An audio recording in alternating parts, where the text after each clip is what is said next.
Hello and welcome to BT Skills for Tomorrow.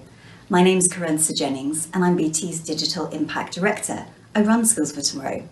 We actually set up the programme a few months ago and it's designed to help communities all over the UK in different ways to develop their confidence online and to develop their digital skills. Now more than ever with COVID-19, it's really important that we're here to support you. We want to help you develop your confidence. We want you to help you reach your digital routes to market. We want you to help promote your products and services to your customers, and we really want you to succeed. We've put together this programme of webinars, which are completely free for you and for your co-workers. We want to help inspire you to start using some of the collaboration tools that will genuinely help you save time and money and help you get your routes to market quicker. It's really important that you feel confident with digital tools and that you're able to communicate with your co-workers really effectively. Working remotely is a challenge for all of us. I'm working from home right now. It's a challenge for absolutely all of us. And you just have to adapt. You have to adapt really quickly and turn to valuable advice where you can get it. We've been talking to a huge number of small businesses ourselves through our partners, Small Business Britain, and also Google Digital Garage. We've been listening to the way that people are facing all kinds of different challenges and problems at the moment. We're trying to respond rapidly with the types of help, advice and support that we feel is most useful to you. So we're starting with some key tools around collaboration, digital marketing, and also how to optimize your business model. We want to help you take your business online so that you can discover your customers and that they can discover you. It's really important as well that you open up communication channels with your customers. Now more than ever, it's the human side of business, that's what matters, and that's what we're trying to help you do. So without further ado, I'd like to introduce you to hashtag Skills for Tomorrow. I really hope that you learn something valuable. I hope you learn some good top tips and I hope you tell others about us. We're here to help you. It's BT Skills for Tomorrow. Thank you. Well, good morning, everyone. Welcome to our webinar on responsible business. What does it take? So Alison Bottet and I, Moira Thompson-Oliver, are going to be talking to you about what it means to be a responsible business in today's world. Alison and I are both experts in business and human rights, and we work in BT's business and human rights team to deliver on BT's commitment to operate responsibly and to consider human rights whenever we do business. We're part of a wider team driving BT's digital impact and sustainability strategy, and we work alongside our climate and environment colleagues and also our colleagues in the digital skills team.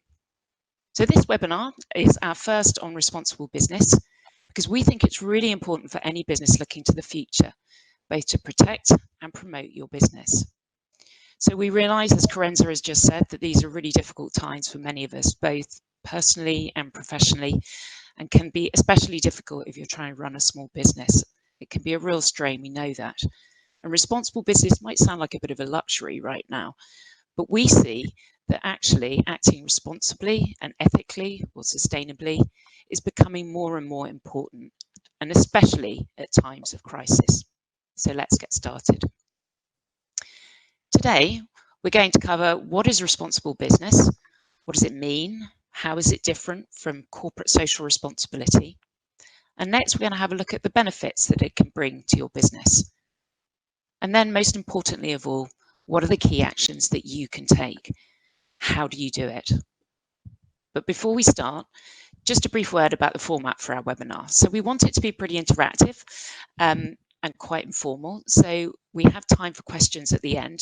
Please make use of the chat function and raise any questions as you go along, and we can pick up your questions at the end. We'll also be asking you some questions about what do you think it means to be doing responsible business, and please do post your thoughts in the chat.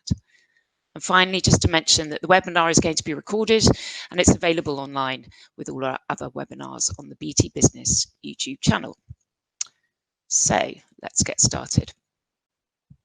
So what do we mean by responsible business? Well, you may have heard the term responsible business or responsible capitalism. It's been used quite a lot, and you might have thought, well, what does it actually mean in practice? And how is it different from corporate social responsibility? So here's a question for you.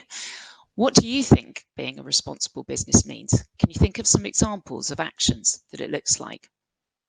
Please go ahead and post your thoughts in the chat.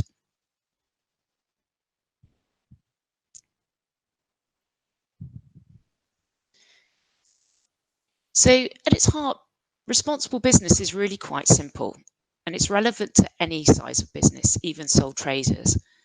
It's about the positive role that business can and should play in our society, both for people and our planet. And in its early days, and probably still for some companies, it was more about corporate social responsibility, which was a bit more like philanthropy. So making donations or what a business should do to give back to the community, for example, by funding community activities. But nowadays, responsible business is more than that. It's about being responsible in what you do and how you do your core business, and that your business should avoid doing harm. Now, it's not about saying that business isn't about profit. Of course, profit is important and really important for our shareholders, but it's not the only thing that should drive business. Now, as I mentioned before, this might sound like a bit of a luxury when you're just trying to keep your business running. But as we'll come on to, thinking about this can be important for making your business more resilient for the future. So your business here today, but you also want to be a business tomorrow. Now, this hasn't always been something that's been expected of business. I think bringing benefit to society and protecting people and planet, it sounds a bit like something that governments should be responsible for, and of course they are. But if you look at the past 50 years or so, society is really evolved, and with it, the role and relationship between government and business has changed. And with that evolution, public expectations around the role of business have also changed. So a business can no longer just do its thing behind its private walls and not think that people don't care about what you do and how you do it. And particularly in a world of social media, they'll tell you if they don't like it. So just on this slide are a few examples of businesses who've really taken quite public stances on responsible business.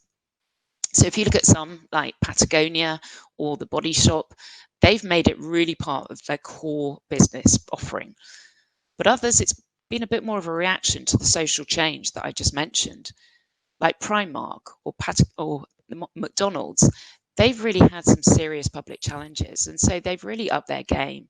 For example, Primark has had a lot of scandals in its supply chain, and McDonald's because of allegations around how they made their fast food. So just a quick mention to the fact that it's not just public expectations that you need to meet. So in many cases, the law and other frameworks may actually impose obligations on you to be responsible. And as we said, governments are responsible for making sure that there is no harm to society and protecting us. And one of the ways they do this is by passing laws. So a lot of the issues that we might come onto later are actually subject to laws like rules around equality and preventing discrimination, or environmental pollution and data protection. Now, we're not going to go into that today, but obviously it's really important that your business complies with the laws that are relevant to it. But it's also a quick mention, worth a quick mention of non-legal frameworks that also are becoming more important for encouraging responsible business. So you can voluntarily commit to them, but they're also becoming more of an expectation. For example, the UN Guiding Principles on Business and Human Rights, that's the standard that BT has committed to and many other businesses. And then, of course, the Sustainable Development Goals. But again, these are both beyond the scope of this particular webinar, but it's something to be aware of for the landscape for responsible business more generally. So we all have to comply with the law, but why go beyond legal compliance? So why should you do responsible business? What is the benefit to your business? Well, it's not just the right thing to do, but it's also for your brand value and your reputation. So as we saw in the last slide, businesses being showing that they can be responsible and ethical, it's become a sort of a public expectation, really. And research from Unilever, it was in 2017, found that about a third of consumers now prefer to buy from brands that they believe are doing social good. And also, about a fifth would actively choose a brand with more obviously sustainable credentials. So it's clearly an important way to differentiate your business. So think of The Body Shop or Innocent Smoothie. Happy Eggs, or Tony's Chocolonely, which only sources its cocoa from supply chains which are free of modern slavery. These are just a few examples. But increasingly, it's also necessary just to stay in the game. But the key thing is that you have to be authentic. It's about what's really core to your business, and we'll come on to that in a little bit. So if you've got business customers, it can also be a real value add. Your customers are likely to be looking, particularly your business customers are going to be looking for what your credentials are, because that will help them fulfill their commitments. But if you're going to be selling to consumers as well, you'll also know the importance of building customer trust. A responsible approach to how you conduct your business can help create that trust and preserve loyalty from your consumers. Moving on to financing.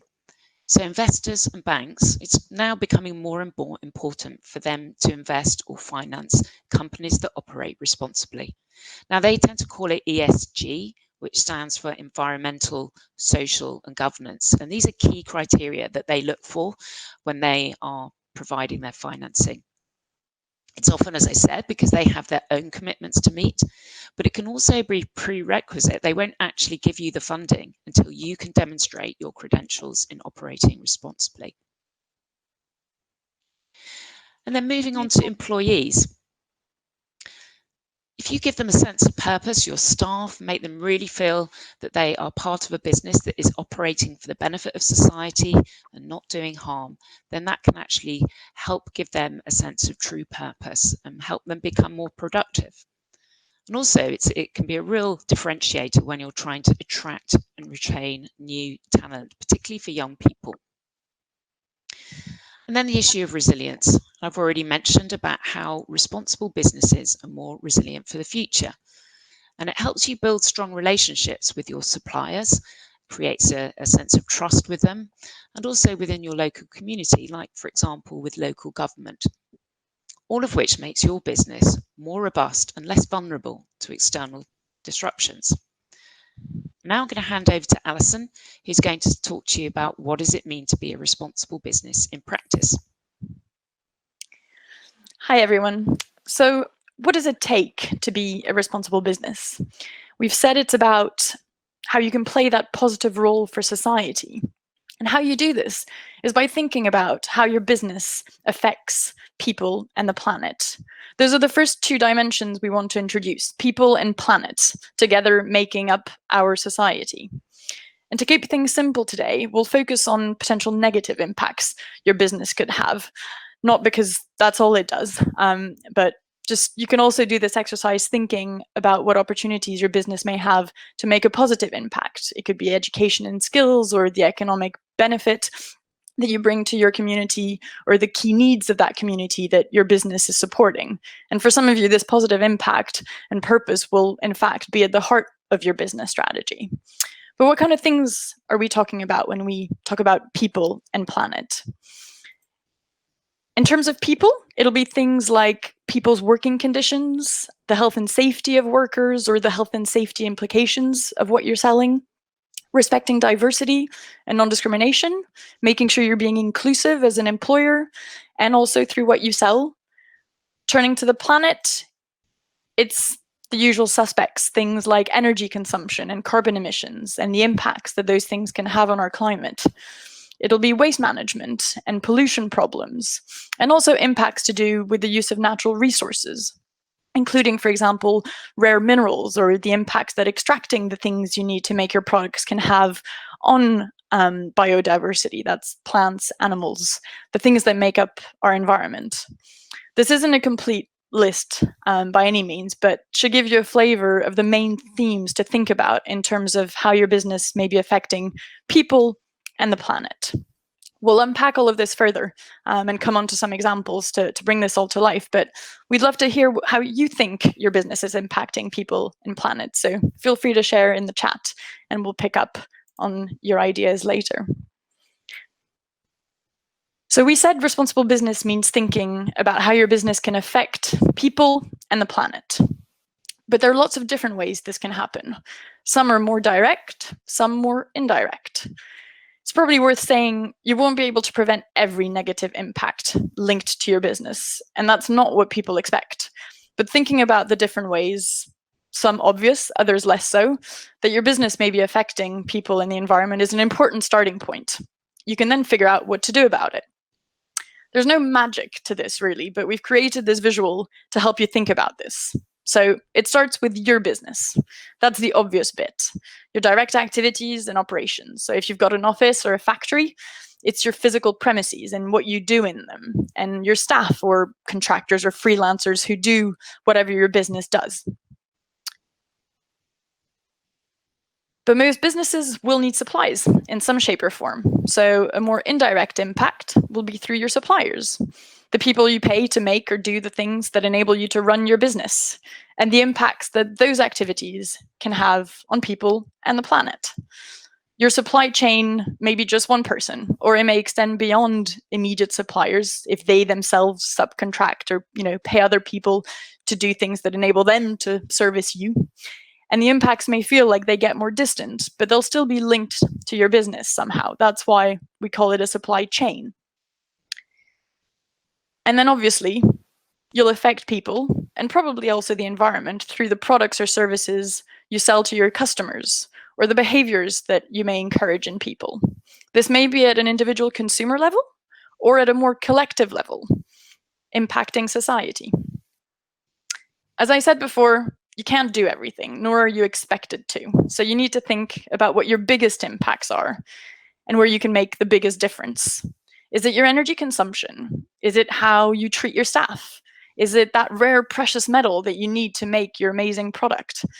This will depend on your business, and it's important for you that you direct your resources to what makes most sense for you. And there are other tools to help you do this. To prioritize your actions, once you've identified all the different direct and indirect ways in which your business affects people and the planet. So this slide shows how we do this at BT, using what's called a materiality analysis or matrix, which sounds a bit complicated, but is really just about thinking about the key risks and opportunities to our business and what key people, who we call our stakeholders, care about. That's our customers, our employees, our investors, etc. We then represent all those issues on a chart, so that's what you can see on the right-hand side, and show how important these different issues are to those key people and what the potential impact on our business it represents. So this is just an example to give you an idea. You can see, I don't know if you can see the numbers, but 2 of those little blobs in the top right corner are related to climate change and human rights, which we've identified as being quite important both to our stakeholders and to our business, which explains why those areas are an area of focus for us, as we'll come on to later. There's lots more in our sustainability report if this is something you're interested in, but we just wanted to hint at some of the other tools that you may be interested in using once you've mapped out all the different impacts that your business could have. But let's bring all this to life with some examples. So looking at direct impacts of your business, and then at the more indirect impacts through your suppliers and your customers. So it all starts with your business.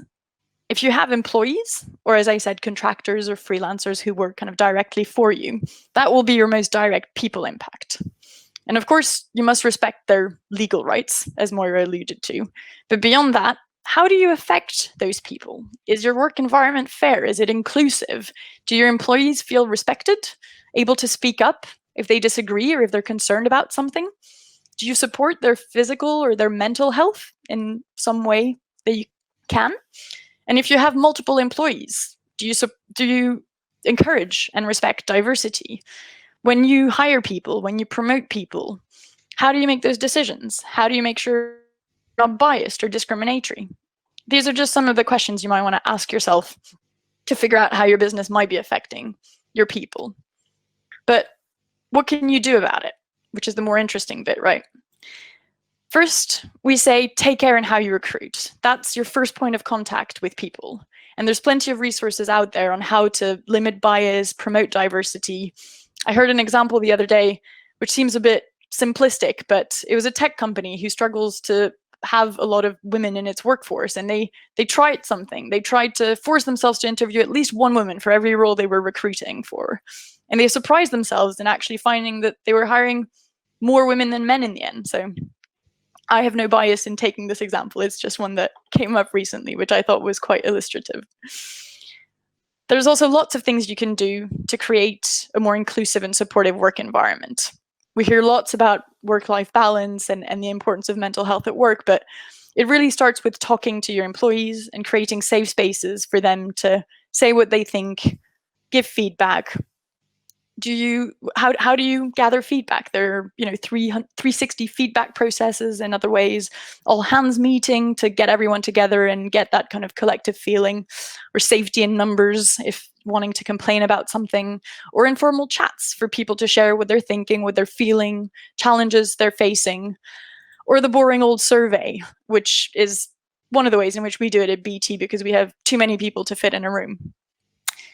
In terms of your direct impact on the planet, that will depend a lot on your activity, but whatever that is, you're likely to need energy and produce some form of waste. So those are kind of two key areas you can think about.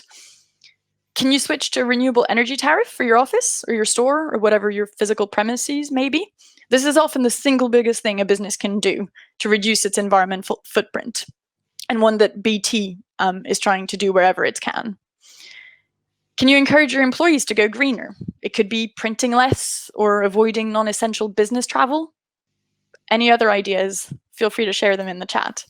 And finally, think about your waste. Can you reduce the amount of waste that you produced, whether it's the plastic cups or anything else, and find out how you can reuse or recycle more of it. Waste companies and local councils have lots of information to help you on this. So that's your direct impacts from your direct activities. But your business may have a very small direct footprint. If you're a sole trader working from your computer in your living room, this may all seem quite limited. But the services or products that you buy from your suppliers may have significant impacts. They may be indirect impacts, but you contribute to them by creating the demand for those services. Again, supply chains will look very different from business to business. And you may have heard in the news some global supply chain scandals, like the collapse of a factory in Bangladesh that was supplying big fashion brands like Primark, H&M, and others, or allegations of child labor in cocoa farms or other industries. Some of these things may be relevant to you, but they may also just seem incredibly distant and irrelevant. The impacts of your supply chain could be much closer to home. So for example, if you're a drop shipping business, which is something I recently found out had a name, and buy things from one company to have them shipped directly to your customers. So you're just an intermediary, but you don't touch anything. You may feel like you have a very small footprint, but your business relies entirely on transport logistics. And the company you may be using for this may be highly polluting. That pollution is an environmental impact that you're contributing to by relying on those services. Or to take a people example, if the cleaning company you have a contract with to clean your office or your store hires migrant workers or other vulnerable people who may be exploited, which does happen even in the UK, that's an impact linked to your business, again, because your business is placing the demand for those services. So what can you do about those types of impacts? Ask questions, ask questions. Ask yourself, where do your products come from? What goes into them? Who makes what I'm buying? If you want to go a bit deeper, think about how your behavior may be affecting your supplier.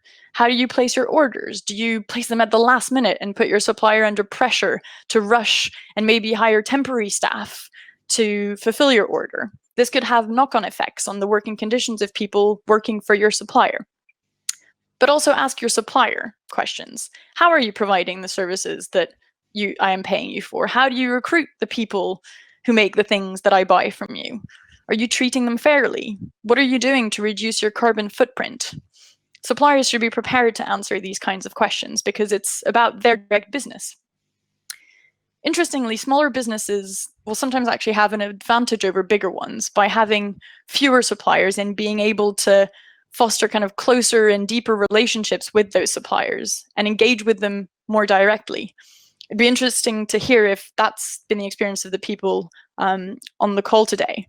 At BT, we've got nearly 15,000 suppliers, so you can imagine we've got to rely on kind of slightly impersonal questionnaires and standards and processes, which can make it harder to really understand how our suppliers work or what the environmental or human cost of what we're buying is. So you may have an advantage in this regard. If that doesn't feel like it's the case and you feel like you can't ask or influence your suppliers because you're just one small business in the face of a much more powerful supplier, you're probably not alone in feeling that way.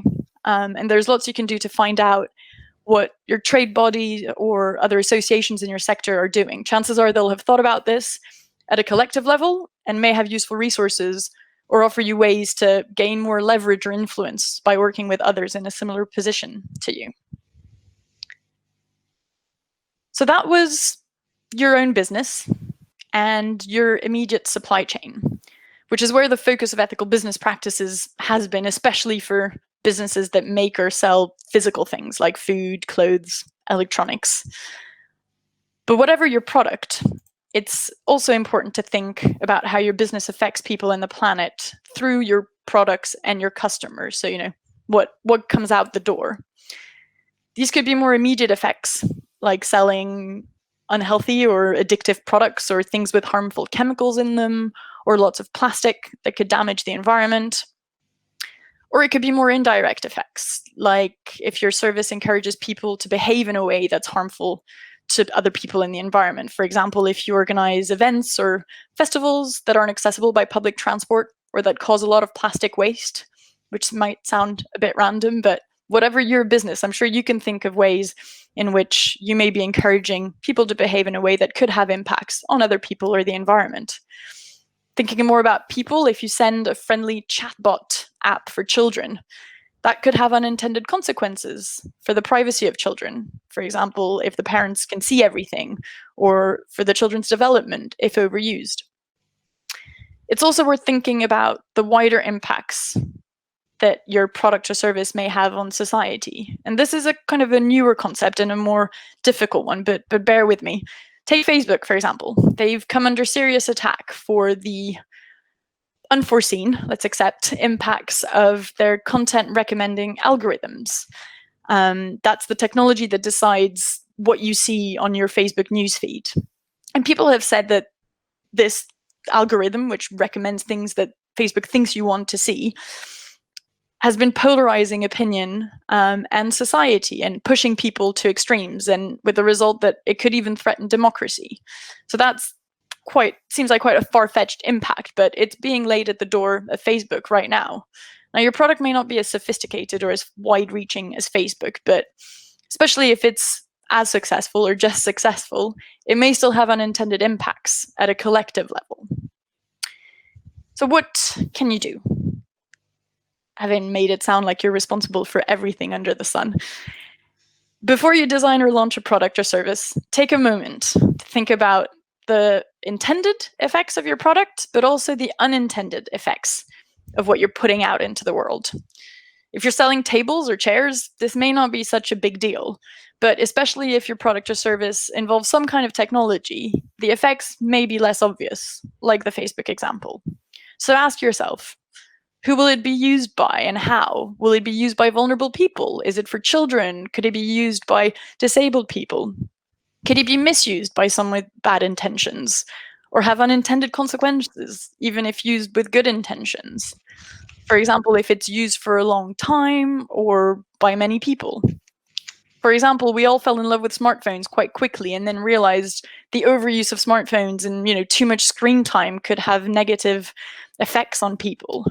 And so Apple and others developed new features that enable you to kind of see and tell you what your average screen time is, which may seem counterintuitive to encourage people to use your product less.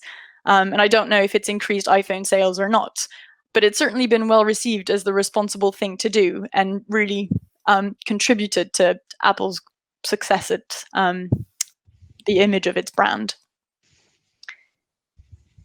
In terms of environmental impacts, the question is, what can you do to help reduce the footprint of your product or service? Think of it after it leaves you. So we talk about in-life and end-of-life impacts.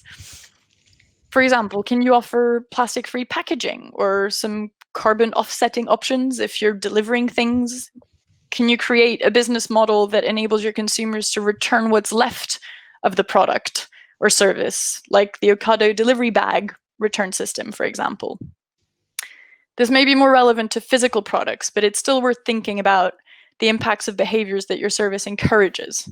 Even if you're a travel agency or sell marketing services, what can you do to encourage more sustainable behaviors or encourage unsustainable ones less?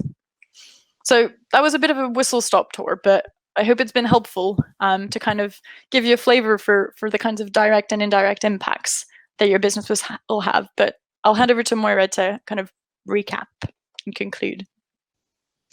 Great, thanks, Alison. So, yeah, so just to go back to what we've talked about briefly. So we talked about what responsible business is, about how it's about your impact on the people and planet. And we talked about what you do and how you do it. So obviously trying to create positive impact on society, but particularly also avoiding harm.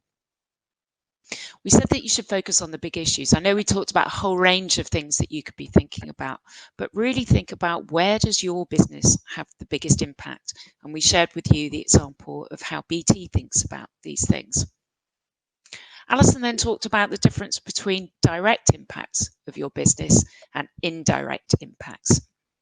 And then just summing it up, we thought these are the key takeaways, that there are only 4 things that you can start with, then this is where to start. So first, take care when you recruit. Make sure you're trying to recruit fairly and listen to your employees. This is all about your people impact. Second, go green when you can. Think about your energy consumption and the waste that your business produces. Third, I think we've made it very clear that it's all about asking questions, particularly of your suppliers. Ask questions about how they are operating, where they are sourcing their people from, and how they are producing the products that you buy. And finally, think about your product or service after it leaves you and the impact that it has, how it shows up in the world. So obviously we haven't given you all the answers. There are plenty of resources out there to help you get started. And we particularly call out Business in the Community. If you check out its website, it has lots of useful materials for small businesses to get started. So briefly, just to talk about how we do it at BT, just to give you an example. Now, Alison's mentioned the scale of our business. Clearly, we're not a small business by any stretch of the imagination. We have over 100,000 employees. We've got millions of customers in over 180 countries, and we have around 15,000 direct suppliers. In terms of our environmental impact, we use about 1% of the UK's electricity, and we have a fleet of 34,000 vehicles. So this slide just shows how we think about responsible business. We focus on 3 really key areas: climate environment, human and digital rights, and digital skills. And then, of course, the really critical issues of diversity and inclusion and health, safety, and well-being. Looking into the detail a little bit more, on the climate front, in terms of our direct impacts, we're looking at how we can reach net zero carbon emissions by 2045. So, for example, we're switching to renewable electricity. We're transitioning our fleet of vans, that's 34,000, to low carbon vehicles. And we're reducing the amount of plastic we use. We think about what's used in the kitchens, in our offices, right through to the packaging of the products that we sell. Turning again to our indirect impacts, we think very carefully and work closely with our suppliers, because over 2/3 of our end-to-end carbon emissions actually come from our supply chain. And so we also incentivize our customers to return their old TV boxes and equipment for recycling. Turning to think about our people and our direct impacts, we've got 100,000 people who work at BT. Well, we're one of the really lucky companies. We have a great HR department to look after them. But not only do we comply with the law as our HR department, it makes sure that we do, We also have people networks. We run regular surveys to ask what people think. And we've recently created what we call a colleague board. So these are a group of colleagues who have very direct dialogue with our CEO and the top executive team at BT. We also think really carefully about our employees' well-being. So we provide support for mental health, and we point them to available resources externally, but also we run webinars to help people. Particularly, we've had a lot of webinars at the time when we've been working in lockdown. We also have an ethics code, and that applies to everybody across BT, and it really makes clear what our standards are when it comes to doing business and how everyone must respect each other. Now, beyond that, in terms of our people impact, we also think about how we can affect our customers. Particularly because we're a communications company, we focus on privacy and free expression. And we do what's called impact assessments, which are basically a detailed look at how we might impact people's rights to privacy and free expression. But also we look at the security of our network and how that makes sure that people's privacy is really secure. We also invest in education for people and our customers, helping them to think about the issues around online safety and what they can do to protect their households. And we offer parental controls as well.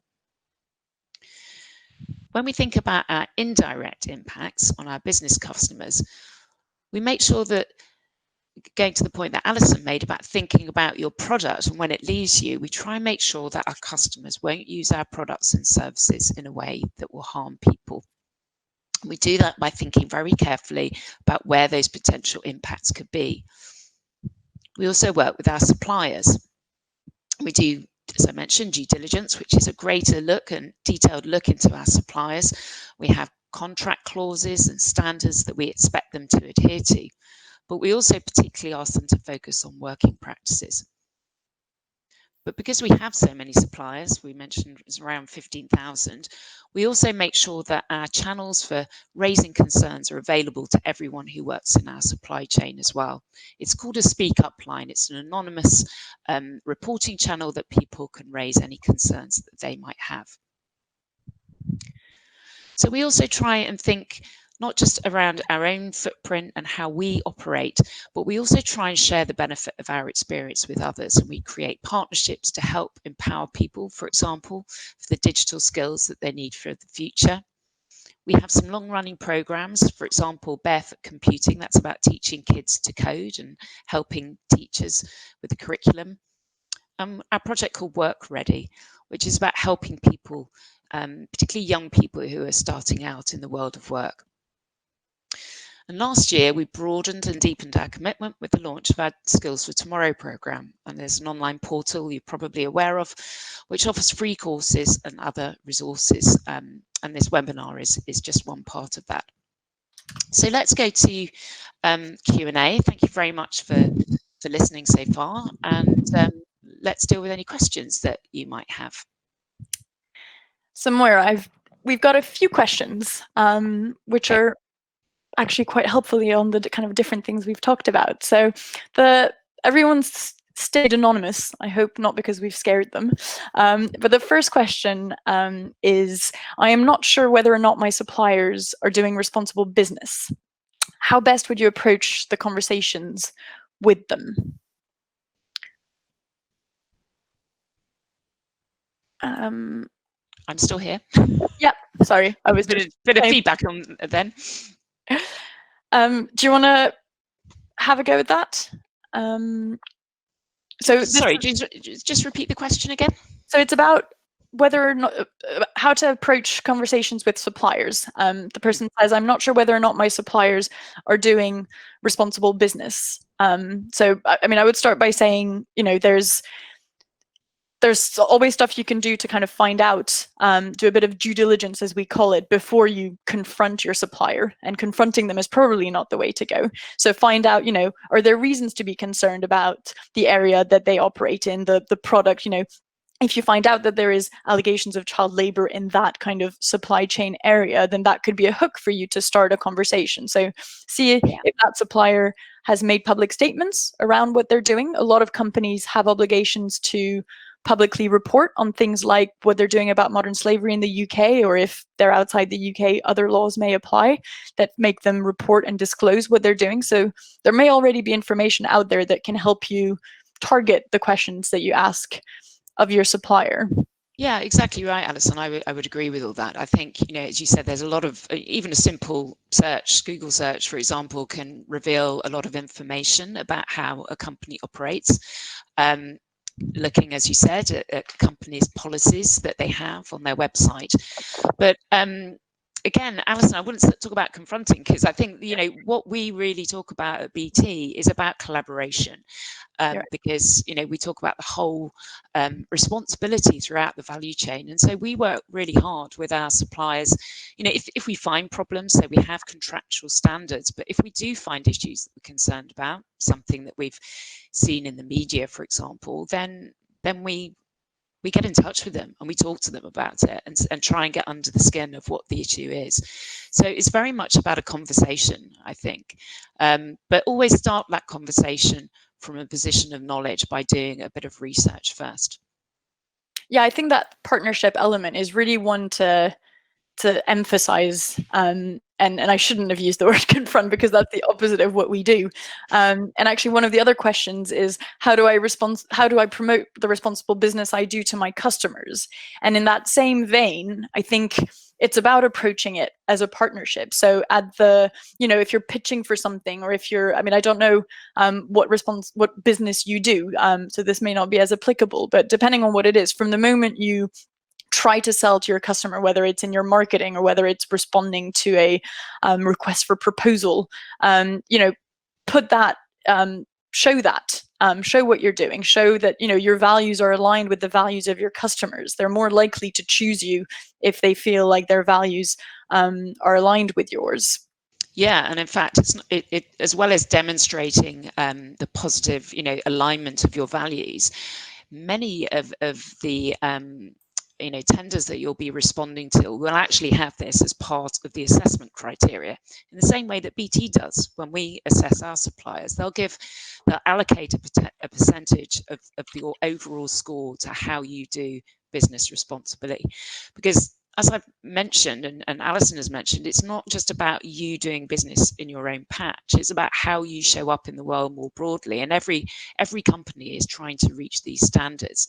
So if you're trying to supply to another company, but you're doing business in an irresponsible way, then that will affect them and their reputation, and they don't want that.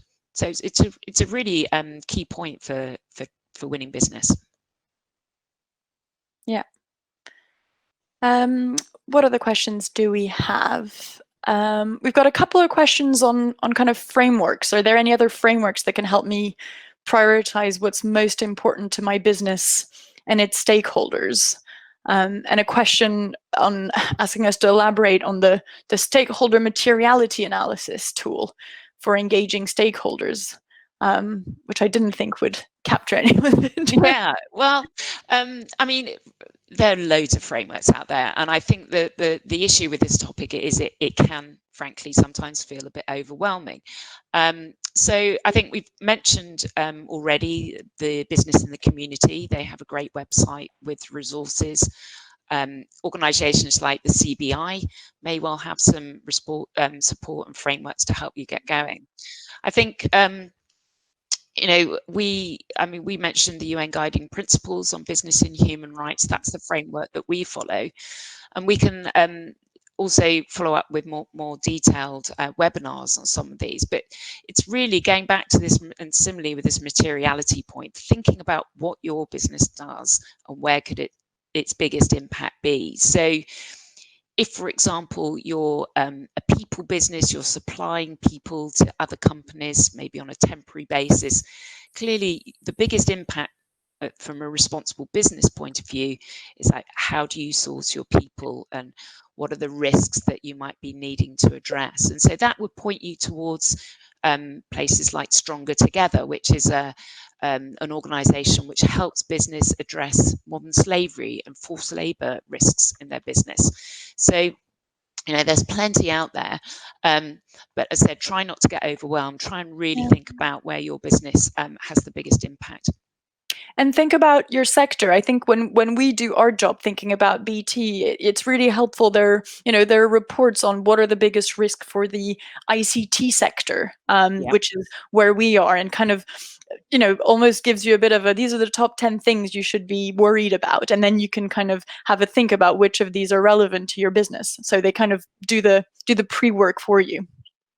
Yeah, exactly. And trade bodies as well, which you might already have existing memberships in. Yeah. A couple of other questions. Could encouraging working from home be part of responsible business, considering the reduced travel time and a reduction in office space? Yeah, that's the big topic at the moment, isn't it? Yeah, I mean, I think it'd be really interesting once, hopefully, we come out of this period to evaluate the impact on climate and environment. I think, undoubtedly, if we're all traveling less, then there's going to be some big climate impacts there in a very positive way. But, we have to be realistic as well. I mean, not everybody finds it easy to work from home. There may be teams where it's harder to engage in that way. And, some people might take a toll on their mental health. So I think we have to look at everything in the round. What Yeah, do you it's think, about Alison, on that one? balancing. Yeah, I was going to say that I think there's no doubt that this is making us realize how much more feasible this is than many of us thought it would be. And the tools, like I think a lot of teams have gone digital against their will or slightly forced. And I think it's been a real eye opener for a lot of teams and businesses. But as you say, it's not been easy for everyone, and it's really about thinking in the balance of what the impact is on people. I mean, one of the points we said was, talk to your employees, ask them what they think.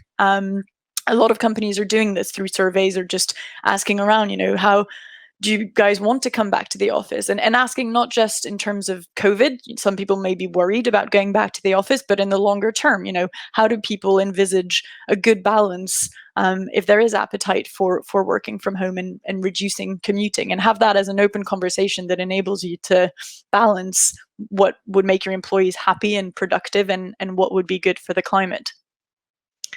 Yeah, exactly. Another question, do you think there will be some mandatory regulations that all companies must meet in order to run their business to meet all the points you're mentioning? Will these be established by the government? Yes, someone has their crystal ball out there, don't they? Yes. So, well, certainly at an EU level, there's a plan to have some regulations, possibly as early as next year, where you, as an organisation, will have to look at, we talked about the term due diligence, but basically, think about how does your business impact society, and report on it as well. So this is still at the discussion stage, but some countries have already adopted these regulations, like France, for example. Now that only applies, the regulation in France only applies to companies of a certain size, but we definitely see this as a trend, don't we, Alison?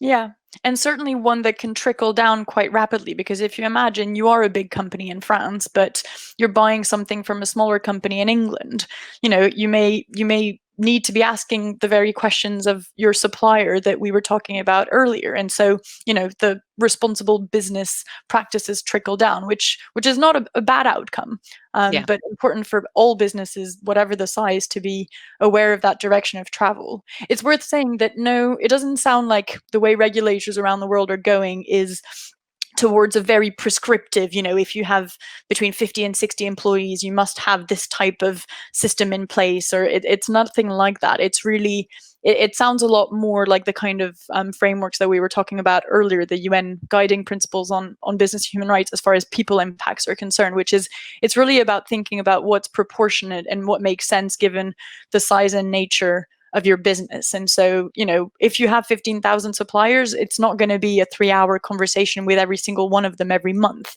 But if you have, 2 major suppliers who are everything that your business relies on, then you may be having these much more day-to-day conversations and that much closer partnership that we described. And there's more that you can do.